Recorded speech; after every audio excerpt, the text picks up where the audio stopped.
Yen Princess, the exclusive store for women. Fashion starts from 399 only with 27 outlets across Tamil Nadu. Visit your nearest store today.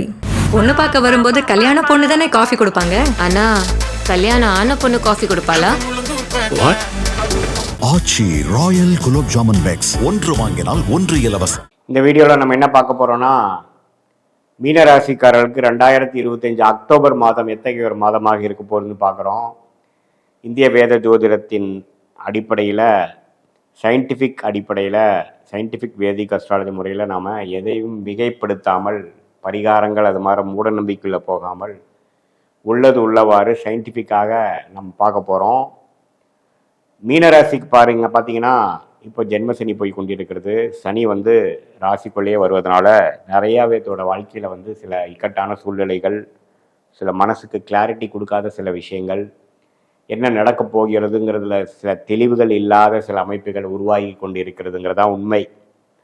அதில் ராசி அதிகமான ராகு கேதுவோட சம்மந்தப்பட்டு சனியின் பார்வை பெற்று, செவ்வாய் பார்வை பெற்று கொஞ்சம் இருள் சந்திரனாக இருக்கக்கூடிய மீனராசிக்காரர்களுக்கு இன்னுமே கொஞ்சம் பாதிப்புகளும் மன உளைச்சல்களும் சில பிரச்சனைகளும் தொடர்ந்த ஒரு 3-4 மாதமாக ஏப்ரல் மே ஜூன் 2025 வளர்ந்து கொண்டு வருகிறதுங்கிறதான் முக்கியம். முதல்ல பூரட்டாதி நட்சத்திரம், அதுக்கப்புறம் உத்திரட்டாதி நட்சத்திரம், அதுக்கப்புறம் அடுத்த வருஷம் ரேவதி நட்சத்திரக்காரங்கள்லாம் கொஞ்சம் பாதிக்கப்பட போகிறாங்கிறதான் உண்மை.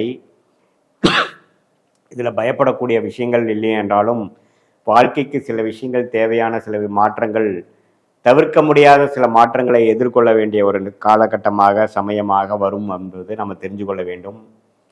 இப்போ கிட்டத்தட்ட பார்த்தீங்கன்னா ஒரு 10 ஜாதகம் அப்பாயின்மெண்ட்டில் வராங்கன்னா அதில் 3-4 பேர் மீனராசிக்காரர்களாக வருகிறார்கள். ஏன்னா அவங்களுக்கு தான் சில கிளாரிட்டி, சில விஷயங்கள் புரியாமல் அடுத்து வரக்கூடிய விஷயங்கள் எப்படி இருக்க போதுன்னு ஒரு பதட்டத்தை கொடுக்கக்கூடிய அமைப்புகள் உண்டு. ஏன்னா இருள் கிரகமாகிய சனி ராசிக்குள்ளே வரும் பொழுது ஒரு இக்கட்டான சூழ்நிலையை கொடுக்கக்கூடிய அமைப்புகள் கொடுப்பார். அதே சமயத்தில் ராசிக்கு 4ஆம் இடத்துல குரு 10ஆம் இடத்தை பார்க்கறதுனால தொழில் வேலையில் முன்னேற்றங்கள் இருக்க தான் செய்யும். அது நல்ல ஒரு விஷயம்.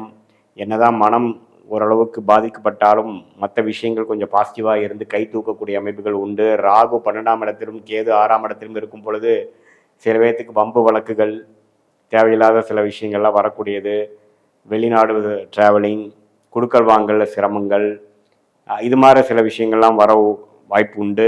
ஸோ எல்லாத்துலேயுமே கொஞ்சம் கவனமாகவும் தெளிவாகவும் இருக்க வேண்டும் என்பது தான் ஜோதிட ஆலோசனை. மாத கிரகத்தின் சஞ்சாரங்கள் எப்படி இருக்குன்னு பார்த்தா, செவ்வாய் 8ஆம் இடத்துல இருந்து மாதத்தின் இறுதியில் 9ஆம் இடத்துக்கு வருவது நல்ல மாற்றம். அதே சமயத்தில் புதன் பார்த்திங்கன்னா 8ஆம் இடத்துல மறைகிறார், குருவின் பார்வை பெறுகிறார். சில கொஞ்சம் மற்றவங்க மூலமாக சில ஃபண்டிங் வர்றது, சில லோன் கிடைக்கிறது, சில பிரச்சனைகள் சால்வ் பண்ணுறதுக்காக ஒரு டாப்அப் லோன் போகிறதுங்கிற மாதிரி சில பேர்த்துக்கு சில வியாபாரத்தில் இருக்கிறவங்க, தொழில் கொஞ்சம் பண விஷயத்தில் கொஞ்சம் இக்கட்டான சூழ்நிலை இருக்கிறவங்களுக்கெல்லாம் வர வாய்ப்புகள் உண்டு. அதே சமயத்தில் சூரியனும் பார்த்திங்கன்னா 8ல் நீச்சமாக போய் 6ஆம் வீட்டு அதிபதி 7க்கு வரும்பொழுது கொஞ்சம் உடல் உபாதைகள், வம்பு வழக்குகள்லாம் கொஞ்சம் வரும்.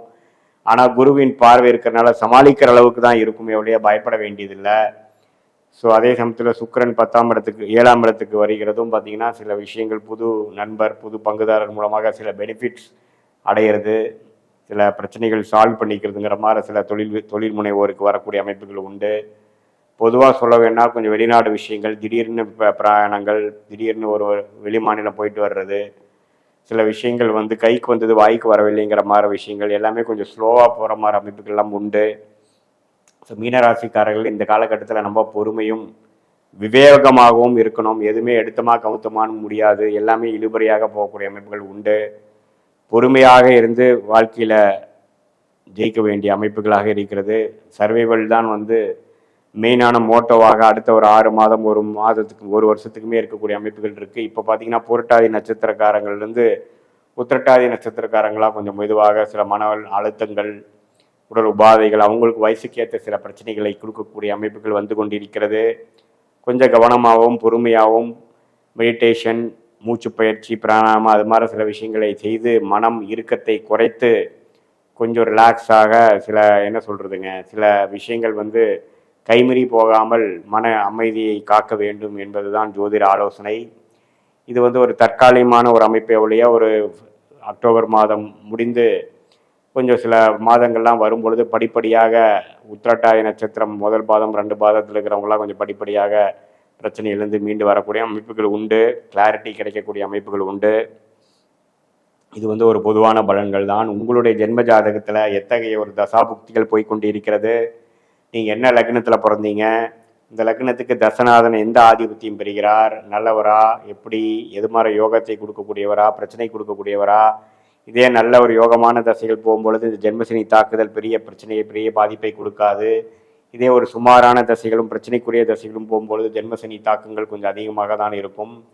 அதனால் இப்போ போய்க்கூடிய தசாபுக்திகள் எப்படி இருக்குங்கிறதை பார்த்து அதுக்கு தகுந்த முறையில் நீங்கள் அடுத்து வரக்கூடிய காலகட்டங்கள் எப்படி இருக்குன்னு தெரிந்து கொள்ளலாம். இந்திய வேத ஜோதிட சயின்டிஃபிக் வேதிக் அஸ்ட்ராலஜி முறையில் எதையும் மிகைப்படுத்தாமல் உங்களுடைய ஜென்ம ஜாதகத்தில் திருக்கணித பஞ்சாங்கத்தில் போட்டு அதில் வரக்கூடிய தசாபுக்திகளை வைத்து இப்போ நான் பேசின கோச்சார் அமைப்பையும் ஒருங்கிணைத்து பார்க்கும் பொழுது உண்மையே துல்லியமான உங்களுடைய ஜாதகத்தின் கர்மா, தனிக்கர்மா என்னங்கிறதை தெரிந்து, தனித்துவமான கர்மாவை என்னென்னு தெரிந்து, பிராப்தங்கள் என்னென்னு தெரிந்து, அடுத்த வரக்கூடிய காலகட்டங்கள் எப்படி, உங்கள் வேலை எதை நோக்கி போய் கொண்டிருக்கிறது, உங்கள் தொழில் எதை நோக்கி போய் கொண்டிருக்கிறது, எப்போ மாற்றங்கள் வரப்போகிறது, எத்தகைய மாற்றங்கள் வரப்போகிறது, இது மாதிரி பிராப்தங்கள் காட்டுகிறது, அதோட டைம்லைன்ஸ் என்ன, எப்போ நம்ம உயர போகிறோம், எப்போ வாழ்க்கையில் அடுத்த லெவல் படிநிலைக்கு வரக்கூடிய அமைப்பு எப்போ காட்டுகிறது, தசாபுக்திகள் எப்போ முடிகிறது, அடுத்த புக்திகள் எப்போ ஸ்டார்ட் ஆகுது, அதெல்லாம் தெரியும் பொழுது இன்னுமே ஒரு தெளிவான சிந்தனை, அது மூலமாக உங்கள் வாழ்க்கை திட்டங்களை அதுக்கு தகுந்த ஒரு டைம்லைன்ஸ் வச்சு